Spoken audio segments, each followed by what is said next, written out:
Today, guys, I'm talking about how I manifested even when I was feeling anxious with anxiety. And I'm telling you about this. This was literally this weekend. It took about 4 days, but it took 3 simple steps. And there's a reason why I actually embraced the feeling of anxiety and how it helped me to grow. I'm going to tell you about it today. Okay.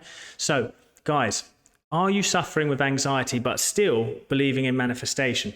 Well, sometimes even the whole concept of manifestation can be anxiety inducing because you think to yourself, it's because of me that everything happens. It's because of me. Well, the bonus bit that I'm going to tell you, which is going to help you on the way, is give it all to God. Give it over. Stop taking responsibility of everything. But let's break it down today, the 3 steps that I took.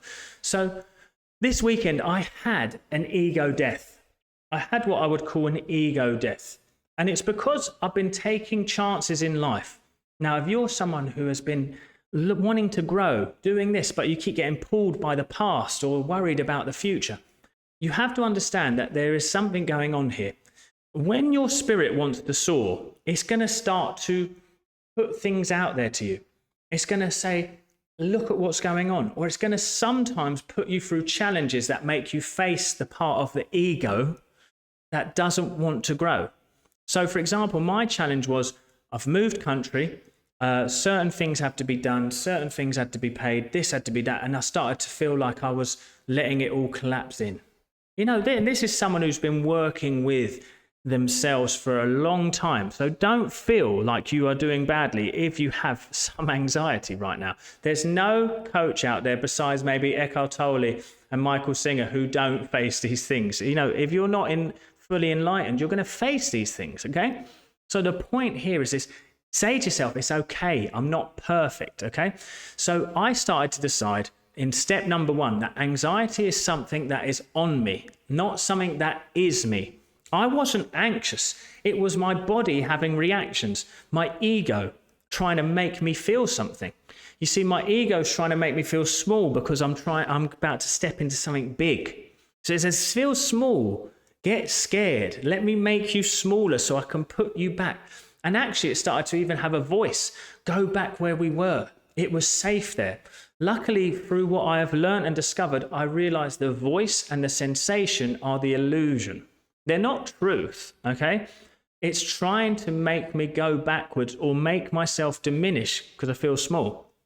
That energy, though, does start to add impediments and delays into the things that you want to achieve. It does start to make things feel smaller and tougher. And if you've been living with anxiety for a while, you may have seen your life go like this and this and this.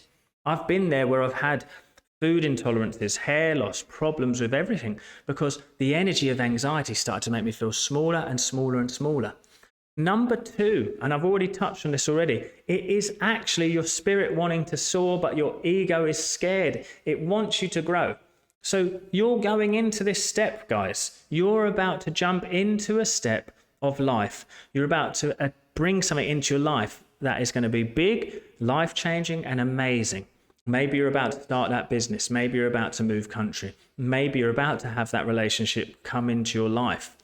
Your ego is scared of change. It's built to protect you. It's built to create an identity and a structure that you live by that keeps you safe. Nothing more. But the spirit will speak to you in other ways. It wants you to soar. So once you recognize that, like firstly, the anxiety and the sensations and the thoughts, they're not me. There's something that's on me. There's something that I notice that, you know, the true me notices. And partly it's my spirit that is ready for something else. It's ready for the next stage of growth in your life. That's fantastic, okay? This was a big realization for me because it made me realize this weekend, I need to sit and work with this energy to let it go. Now, here's the thing though. When you start to work with that energy, you're going to start to go into your body. You're going to see these tremendous sensations on your body and you're going to detach back from them. And you will not release them in one meditation. I'm sorry. It took me 4 days of work, okay?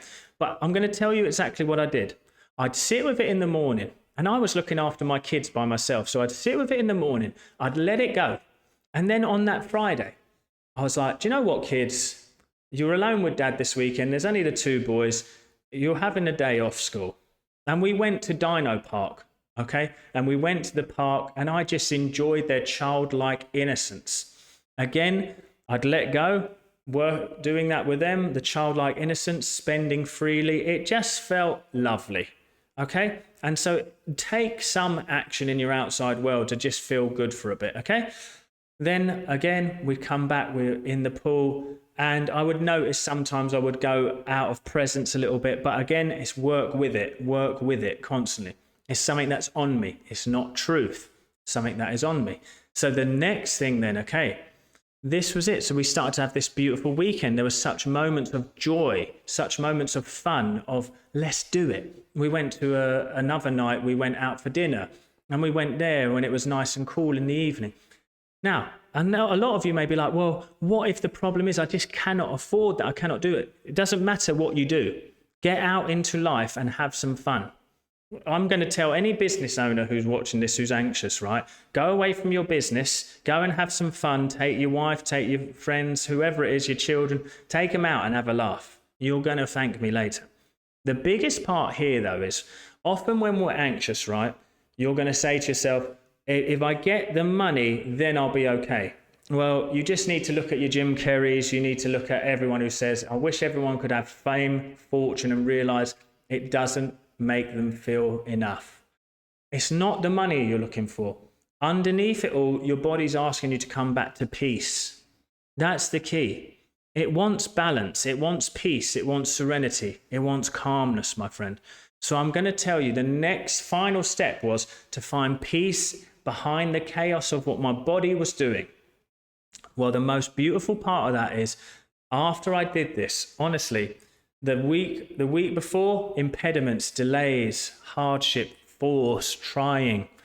This next week, literally from Monday, has been like, what do you want? There it is. There's the next thing. There's the next thing. Make that easy. Make that easy. Here's some more. And it's because I let go. And I didn't fear the energy. Now, I'm not perfect. That's why I do these videos. But I want you to know that anxiety and the fears and all of this is a great gift of your growth. It's an ego-based sensation that is nothing to do with you. You behind it, you are free. You can manifest wonders in your life. And that is why when I've been talking and helping people, they can manifest their jobs. They manifest their health. They manifest whatever it is, because behind the chaos is perfection. Always remember that, guys. Behind the chaos is perfection. I hope that helped who it needed to help today. I'm sending you so much love, and know that your anxiety is just an illusion and it wants to leave your body, and it will leave your body if you know these steps. I'll speak to you soon, my friends. Take care.